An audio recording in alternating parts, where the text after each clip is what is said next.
Deus estava em Cristo, reconciliando consigo o mundo. No início de abril, nós vivenciamos a Páscoa e também a Santa Ceia. 2 semanas depois, eu te pergunto: será que nós realmente estamos vivendo em Cristo ou apenas figurando uma vida com Ele? Olá, eu sou a Gabi. Nesse espaço eu te convido a refletir um pouco sobre como caminhar e permanecer em Cristo. Se você é novo por aqui, seja bem-vindo. E se você já me acompanha, saiba que é muito bom tê-lo aqui novamente. Eu estava finalizando o livro de 2 Crônicas e há algo notório de se perceber entre os reinados que ali são descritos. Há uma inconstância de adoração ao Senhor. Ora um rei serve a Deus e o seguinte não mais. E às vezes o rei que sucede comete atos piores do que o anterior. E isso nos revela algo na vida cristã. Uma fé baseada apenas em momentos não sustenta uma vida com Deus. Trazendo isso um pouco mais para perto, quantas vezes nós fazemos exatamente a mesma coisa? Ora estamos próximos a Deus e no momento seguinte estamos distantes. Nos aproximamos na igreja e durante a semana é como se Ele não estivesse presente. A verdade é que viver em Cristo não é sobre ocasiões, é sobre constância, não é sobre emoções, é sobre decisão. Cristo não veio para ser apenas parte da nossa vida, Ele veio para ser o centro dela. Lá em Mateus, capítulo 21, 18, versículo 18 e 19, também em Marcos, capítulo 11, de 12 ao 14, nós lemos que de manhã, voltando para a cidade, teve fome, e avistando uma figueira perto do caminho, dirigiu-se a ela, e não achou nela senão somente folhas. E disse-lhe: nunca mais nasça fruto de ti, para sempre. E a figueira secou imediatamente. A aparência pouco importa se o coração nada produz. Eu te convido a fazer um exercício simples. Observe a si mesmo quando você está dentro da igreja. Como você se comporta? Quanto de conversa paralela você se permite ter? Conversas essas que não agregam à obra do Senhor. E ainda, quanto tempo você passa olhando para o celular enquanto o culto está acontecendo? Eu darei um exemplo rápido e legível. O regimento interno da minha igreja diz que nós não devemos mascar chiclete dentro da igreja porque é tido como uma prática mundana.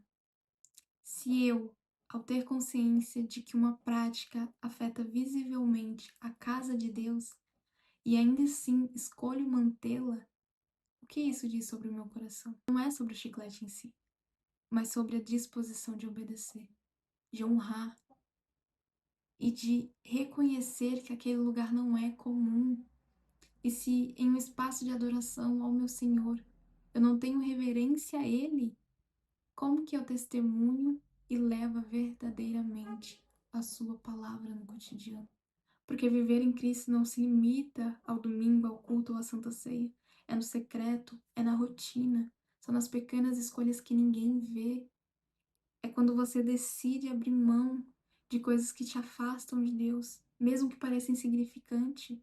É quando você escolhe orar, mesmo quando você está sem vontade, ler a palavra, mesmo sem emoção, permanecer firme, mesmo quando seria mais fácil desistir. A figueira tinha folhas, tinha aparência, mas não tinha frutos.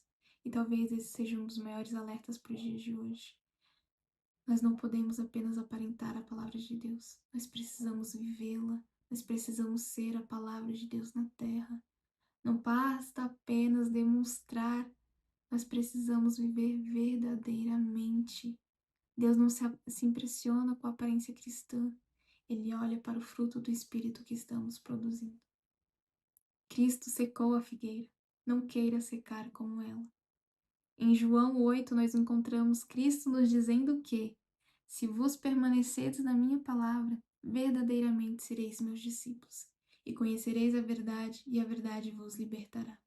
E mais para frente, em verdade vos digo, que todo aquele que comete pecado é servo do pecado. Ora, o servo não fica para sempre em casa, o filho fica para sempre. Se, pois, o Filho vos libertar, verdadeiramente sereis livres. Cristo é o único que pode nos salvar e também é o único que pode nos sustentar. Sem Ele, qualquer tentativa de constância seria apenas esforço humano.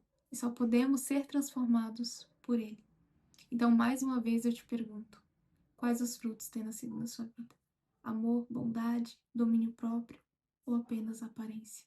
Rapidamente eu me lembro de uma fala popular que cai em contradição quando se é cristão, que geralmente ela é usada para tirar a culpa de nossas escolhas erradas, que é: a carne é fraca. Veja bem, se a carne é fraca, isso significa que o espírito está forte, porque vence aquele que é mais forte. Então, se a carne está fraca, o espírito deveria estar forte.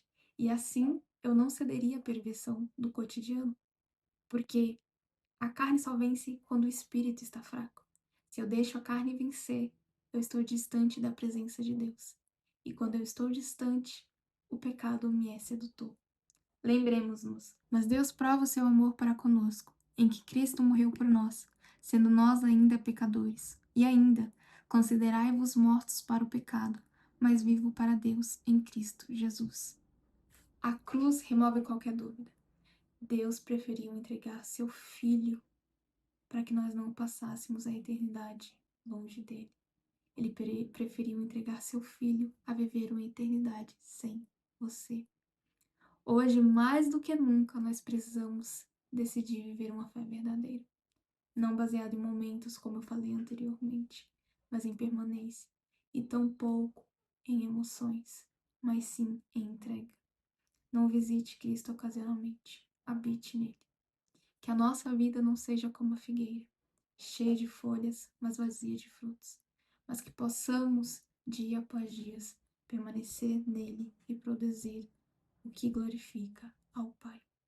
Cristo nos reconciliou com Deus. Foi Ele quem pagou o preço. Foi Ele quem nos deu acesso à vida verdadeira. Não rejeite isso por puro capricho da carne. Se você chegou até aqui, eu espero que esse vídeo tenha feito sentido a você.